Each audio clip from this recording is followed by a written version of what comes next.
नमस्कार दोस्तों और छात्रों, सभी विद्यार्थियों को मेरी ओर से।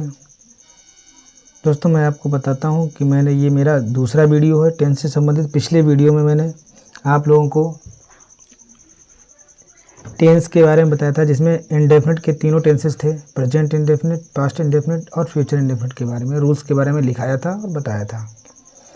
आप अब इसका ये नेक्स्ट वीडियो है, इसमें हम प्रेजेंट कॉन्टिन्यूस, पास्ट कॉन्टिन्यूस और फ्यूचर कॉन्टिन्यूस का अध्ययन करेंगे। दोस्तों, कॉपी और पेन उठा लीजिए और जिस तरीके से यहाँ पर ये नियम लिखे हैं उसी प्रकार से आप भी अपने रूल्स और नियम को, वीडियो को रोक रोक करके जो है बनाते चलें, नोट करते चलें कॉपी पर। आपको सारी चीज़ें, एक एक चीज़ को बिल्कुल क्लियर करते हुए चलेंगे, आपको सब चीज़ समझ में आएगी और आज के बाद टेंस की समस्या आपकी हमेशा के लिए दूर हो जाएगी। चलिए शुरू करते हैं ये सेशन। अच्छा, present continuous tense. Present continuous tense, आज प्रेजेंट टेंस ये प्रेजेंट का होगा, वर्तमान का होगा। इसमें जो है कॉन्टिन्यू, कार्य जारी रहेगा। प्रेजेंट कॉन्टिन्यूस टेंस की बच्चों पहचान क्या है? प्रेजेंट कॉन्टिन्यूस टेंस की पहचान है जिन वाक्यों की क्रियाओं के अंत में रहा है, रही है, रहा हूँ, रहे हैं, रहे हो, हुआ है, हुए हैं आदि शब्द आए, उन वाक्यों को हम क्या कहते हैं? प्रेजेंट कॉन्टिन्यूस टेंस कहते हैं। प्रेजेंट कॉन्टिन्यूस टेंस के अफर्मेटिव सेंटेंस को बनाने के लिए सबसे पहले हम सब्जेक्ट लिखेंगे। सब्जेक्ट के बाद में इज, आर, एम, बाजवर, यहाँ पर हेल्पिंग वर्ब होगी यानी सहायक क्रिया होंगी और इसके साथ में वर्ब की फर्स्ट फॉर्म में आईएनजी का यूज़ करेंगे हम, ठीक है। और ऑब्जेक्ट तो लगाएंगे ही लगाएंगे, ठीक है। ये स्ट्रक्चर आपको समझ में आ गया होगा। लेकिन समस्या ये है कि इज और आर और एम ये कहाँ कहाँ यूज़ होगा। तो बेटा, ये इज जो है वो ही, सी, इट एवं सिंगुलर सब्जेक्ट के साथ हम क्या करेंगे? इज का प्रयोग करेंगे। किसी व्यक्ति का नाम दिया हुआ उसके साथ भी हम इज का प्रयोग करेंगे। आर हमें जो है we, they, you plural subject के साथ आर का यूज़ करेंगे और एम के साथ जो है आई के साथ हमेशा एम का प्रयोग करेंगे, ठीक है। यहाँ तक ये चीज़ समझ में आ गई होगी मेरे हिसाब से। देखिए यहाँ पर टेंस दिया हुआ है, सेंटेंस है, वह आजकल कठिन परिश्रम कर रहा है। तो यहाँ सबसे पहले हम क्या लगाएंगे? वह। ही की इंग्लिश क्या, वह की अंग्रेजी क्या होगी? ही। उसके बाद हम बिल्कुल बैक साइड में आ जाएंगे। इज कॉन्टिन्यूस में है, बैक साइड में आ जाएंगे। पहले है की अंग्रेजी क्या लगाएंगे? ही के साथ में इज आएगी। फिर कर रहा है, परिश्रम कर रहा है यानी काम कर रहा है। काम कर रहा है तो क्या है? Working hard. Working hard, ING लगा दी, फिर हार्ड। कब कर रहा है? आजकल कर रहा है तो नाउअडेज, यानी he is working hard nowadays. इस तरीके से ये सेंटेंस बन जाएगा। यहाँ पर सब्जेक्ट ही है और वर्ब जो है हमेशा अंत में होती है और वर्ब से पहले रहा है, रही है, इसलिए प्रेजेंट कॉन्टिन्यूस का हुआ। तो हम इस तरीके से बनाएंगे। या हम सिंपल शब्दों में कह लें कि पहले हम सब्जेक्ट को लिखेंगे, उसके बाद में सेंटेंस को पीछे बैक साइड से लिखते हुए एक एक करके इंग्लिश रखते हुए चले जाएंगे, तो ये सेंटेंस बन जाएगा हमारा। आपको कोई भी दिक्कत नहीं होगी। चलिए, अगर इसका निगेटिव है तो निगेटिव में क्या करना है? सब्जेक्ट वहीं रहेगा इज, आर, एम के साथ। इज, आर, एम के तुरंत बाद हम नॉट का यूज़ करेंगे और नॉट के बाद वर्ब की फर्स्ट फॉर्म में आईएनजी और ऑब्जेक्ट का यूज़ करेंगे। जैसे बच्चे फूल नहीं तोड़ रहे हैं तो द चिल्ड्रन सब्जेक्ट हो गया। अब बैक साइड से आ जाओ, तोड़ रहे हैं तो आर नॉट, रूल के अकॉर्डिंग है, आर और नॉट लगाया, ठीक है।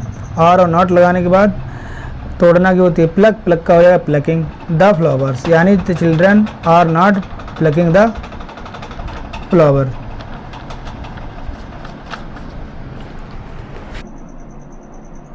ठीक। इंट्रोगेटिव में क्या है? यदि क्या शब्द वाक्य के शुरू में आए तो हम क्या की अंग्रेजी नहीं लगाते हैं, क्या की अंग्रेजी नहीं लगाते हैं, ठीक है। बल्कि सबसे पहले हम हेल्पिंग वर्ब रखते हैं। हेल्पिंग वर्ब में क्या आ जाएगा आपका? इज, आर, एम, ये सभी हेल्पिंग वर्ब हैं। तो सब्जेक्ट के अनुसार इज या आर या एम जो भी आएगा उसको हम सबसे पहले, उस सहायक क्रिया को सबसे पहले रखेंगे, उसके बाद में सब्जेक्ट, उसके बाद में वर्ब की फर्स्ट फॉर्म में आईएनजी प्लस ऑब्जेक्ट का यूज़ करेंगे। चलिए शुरू करते हैं। क्या का सेंटेंस?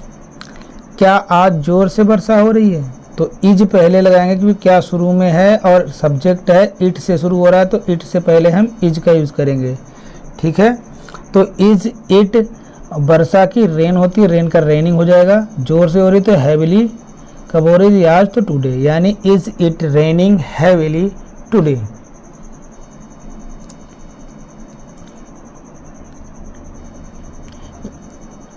यदि वाक्य के बीच में क्या, कब, क्यों, कैसे आदि शब्द आएँ या आदि प्रश्नवाचक शब्द आएँ, तो इन प्रश्नवाचक शब्दों की अंग्रेजी हम सबसे पहले लिखते हैं और इनको हमने एक नाम दिया है WH।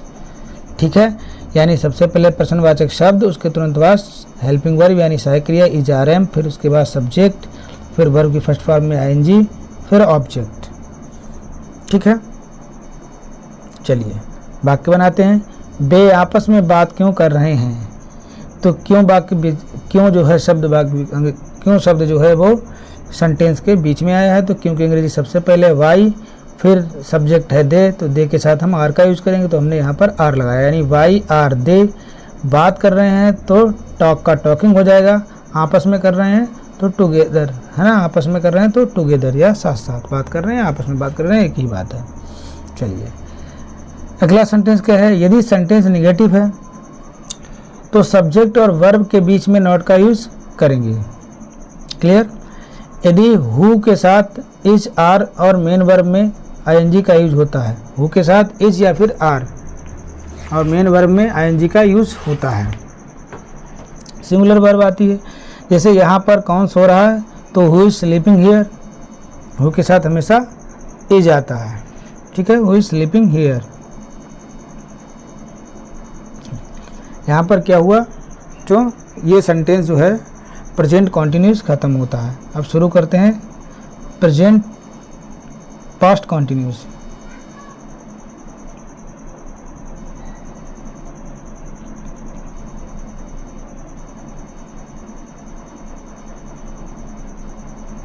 पास्ट कॉन्टिन्यूस टेंस में क्या होता है, पास्ट कॉन्टिन्यूस की टेंस की पहचान जो होती है दोस्तों, वो रहा था, रही थी, रहे थे आदि शब्द आते हैं। ठीक है, यहाँ पर सहायक क्रिया बाज और वर लगेगी, वर्ब की फर्स्ट फॉर्म में ING, जैसे कि हमने प्रेजेंट कॉन्टिन्यूस बनाया था उसी प्रकार से ये बनेगा। लेकिन आई, ही, सी, इट एवं सिंगुलर सब्जेक्ट के साथ हम बाज का यूज़ करेंगे। आई, ही, सी, इट एवं सिंगुलर सब्जेक्ट के साथ बाज, और बी, यू, दे एवं प्लूरल सब्जेक्ट यानी बहुवचनकर्ता के साथ हम वर का यूज़ करेंगे। चलिए शुरू करते हैं अगला सेंटेंस। वह अपने भाई को पत्र लिख रही थी, तो वह अपने भाई को पत्र लिख रही थी, तो सी आया, वह की अंग्रेजी सी होगी, लिख रही थी तो सी आएगा क्योंकि यहाँ पर फीमेल है। तो शी वाज, राइट का राइटिंग हो जाएगा, writing a letter to her brother, किसको लिख रही थी, अपने भाई को, टू हर ब्रदर। यात्री इधर उधर घूम रहे हैं, तो द पैसेंजर्स वर, पैसेंजर्स जो है वो प्लूरल सब्जेक्ट है तो वर का यूज करेंगे।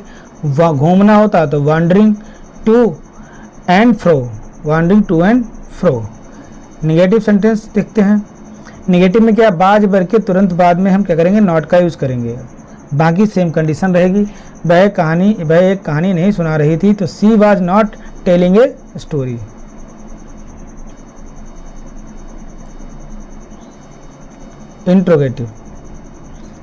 इंट्रोगेटिव सेंटेंस में अगर क्या शब्द शुरू में है तो इसका मतलब सहायक क्रिया शुरू में आ जाएगी, बाज वर शुरू में आ जाएगा, बाकी सब सेम रहेंगे।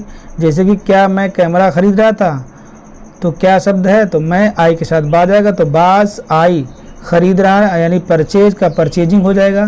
क्या खरीदने, एक कैमरा, तो एक कैमरा यानी was I purchasing a camera. अगला सेंटेंस क्या है, यदि क्या, कब, क्यों, कैसे, कहाँ आदि प्रश्नवाचक शब्द वाक्य के बीच में आते हैं तो हम इन प्रश्नवाचक शब्दों की अंग्रेजी सबसे पहले लिखेंगे और इसके बाद हम बाज और वर का यूज़ करेंगे, फिर सब्जेक्ट, फिर उसके बाद में वर्ब की फर्स्ट फॉर्म में ING और उसके बाद ऑब्जेक्ट का यूज़ करेंगे। क्या होगा यहाँ पर पहला सेंटेंस, तुम उसका समय क्यों नष्ट कर रहे हो, यानी क्यों शब्द वाक्य के बीच में है तो इसकी अंग्रेजी सबसे पहले वाई और यू के साथ वर का यूज होगा, तो वर लगा दिया। ठीक है, तो वाई वर यू, नष्ट कर रहे हो यानी वेस्ट कर रहे हो, वेस्ट का वेस्टिंग, उसका टाइम यानी his time, why are you wasting his time, इस तरीके से बन जाएगा। अगर इस इंट्रोगेटिव का निगेटिव है तो वही पुराना तरीका है कि तुम कल काम क्यों नहीं कर रहे थे, यानी हम नॉट का यूज़ कहाँ करेंगे, नॉट का यूज़ हम सब्जेक्ट और मेन वर्ब के बीच में नॉट का यूज़ करते हैं।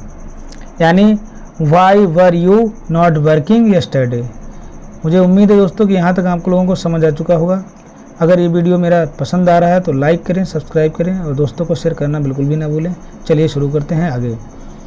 हु की अंग्रेजी होती है कौन, और हु अपने आप में सब्जेक्ट होता है, इसलिए और हु के साथ हमेशा वाज का यूज होता है। ये काम कौन कर रहा था, तो who was doing this work.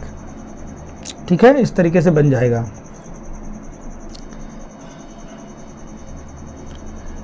Note कर लेना है रूल्स को, एक कॉपी बना लेना ग्रामर की पूरी ग्रामर जो भी है कक्षा 9, 10, 11, 12 में आएगी, मैं कंप्लीट करवा दूंगा। जहाँ से जो भी आएगी यूपी बोर्ड की परीक्षाओं के लिए अति महत्वपूर्ण है। फ्यूचर कॉन्टिन्यूस टेंस, रहा होगा, रही होगी, रहे होंगे, रहा होगा आदि शब्द आए, इसका मतलब फ्यूचर कॉन्टिन्यूस टेंस है। और ऐसी कंडीशन में हम शैल बी और विल बी का यूज़ करते हैं सहायक क्रिया के रूप में। वर्ब की फर्स्ट फॉर्म में आईएनजी का यूज़ करेंगे। अब ये समस्या है कि शैल बी और विल बी कहाँ लगेगा, तो आई बी के साथ हम शैल बी का प्रयोग करेंगे और विल बी और सभी कर्ताओं के साथ विल बी का प्रयोग करेंगे।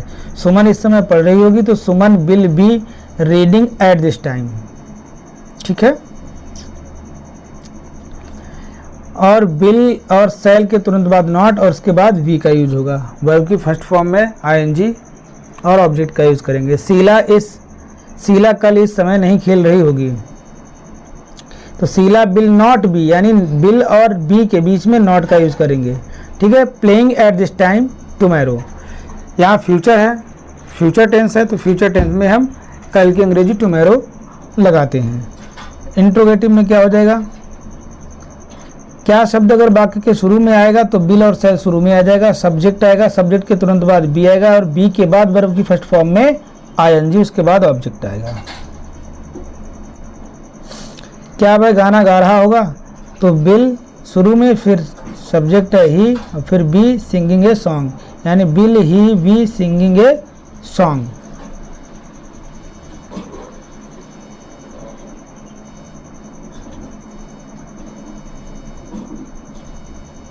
चलिए शुरू करते हैं। यदि वाक्य के बीच में क्या, कब, क्यों, कैसे, कहाँ आदि शब्द आएँ, तो ये प्रश्नवाचक शब्द आएंगे अंग्रेजी सबसे पहले लगाएंगे WH, फिर उसके बाद विल और शैल का यूज होगा, फिर सब्जेक्ट के बाद बी और बी के बाद वर्ब की फर्स्ट फॉर्म में आईएनजी और ऑब्जेक्ट का यूज हम करेंगे। चलिए सेंटेंस को बनाते हैं। कल इस समय वर्षा कहाँ हो रही थी, तो वर्षा कहाँ हो रही थी, इस टाइप के मौसम संबंधी घटनाओं वाले जो सेंटेंस होते हैं वो ईट से शुरू होते हैं, तो यहाँ पर ईट है, ईट के साथ हम विल का यूज करेंगे और विल से पहले यहाँ पर कहाँ हो रही थी वर्षा, तो मतलब जो है वेयर आएगा इसकी अंग्रेजी, तो वेयर को हम सबसे पहले लगाएंगे, यानी where will it be raining at this time tomorrow. इस तरीके से हो जाएगा एट दिस टाइम, और कब हो रही थी, तो कल हो रही थी, तो इसलिए टुमारो आ जाएगी। समझ में आ गया दोस्तों। चलिए बच्चों शुरू करते हैं। निगेटिव सेंटेंस में क्या होगा, यदि सेंटेंस निगेटिव है तो नॉट का यूज हम बी से पहले किंतु सब्जेक्ट के बाद में करेंगे। बी से पहले किंतु सब्जेक्ट के बाद में हम नॉट का यूज करेंगे। क्या शीला एक पुस्तक नहीं पढ़ रही होगी, तो will Sheela not be reading a book. इस सेशन दोस्तों यहीं पर समाप्त होता है। अगला वीडियो बहुत ही जल्दी लाऊंगा। ठीक है, अगले वीडियो में सेंटेंस को हम रिवाइज करवाएंगे, सब जितना आप तक पढ़ा दिया है। ठीक है, चलिए नमस्कार, धन्यवाद।